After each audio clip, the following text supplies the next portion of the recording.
na imefika 45%. Majengo yaliyojengwa ukiyatazama kwa macho ni majengo imara, ni majengo mazuri ambayo tunadhani yatakaa kwa vizazi vyetu vinavyokuja.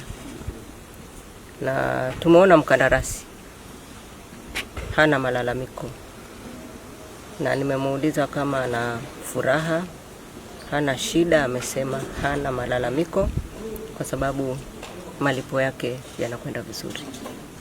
Lakini pia ukiangalia kazi yake inakwenda vizuri.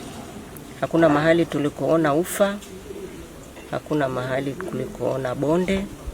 Majengo yamesimamiwa vizuri, na bahati nzuri sana wasimamizi walio wengi kwenye jengo hili. Nimshukuru Chuo Kikuu cha Dar es Salaam kwamba wameweka wanawake wengi zaidi. Hilo ni jambo la faraja pia. Wahandisi walioko hapa wanawake wengi ndio wasimamizi kwenye maeneo haya, pamoja na kwamba kuna wanaume pia. Lakini tumeona hatua waliofikia. Mradi huu ni wa mwaka mmoja, lakini kwa spidi tunayoiona tunaona majengo yatakamilika kwa muda.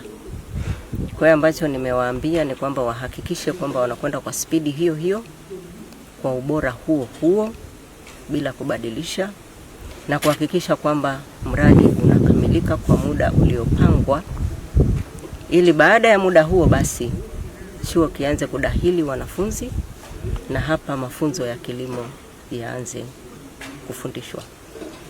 Kwa hiyo ni mategemeo yetu kwamba Lindi, ambayo ni mkoa wa kilimo, kwa kupata chuo hiki wakulima wetu wanakwenda kupata tija, kwa sababu hata zile tafiti ambazo zilikuwa nafanywa na wenzetu wa TARI na Liendele sasa wataunganisha nguvu na chuo hiki kuhakikisha kwamba changamoto za mazao ambazo wakulima wanazipata zinatanzuliwa, zinatatuliwa kwa wakati.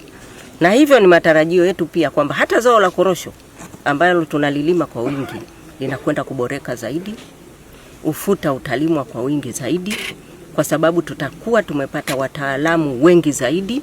Lakini pengine wakiunganisha nguvu tunaweza kupata hata mbegu zitakazozaa kwa wingi zaidi, na hivyo wakulima kupata mazao mengi zaidi na kipato zaidi kwenye familia, lakini kwenye kaya na kwenye taifa letu kwa ujumla.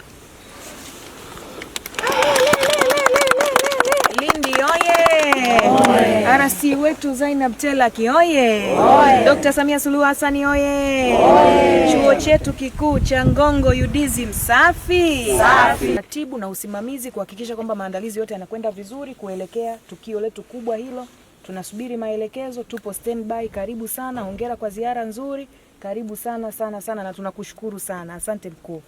Asante sana.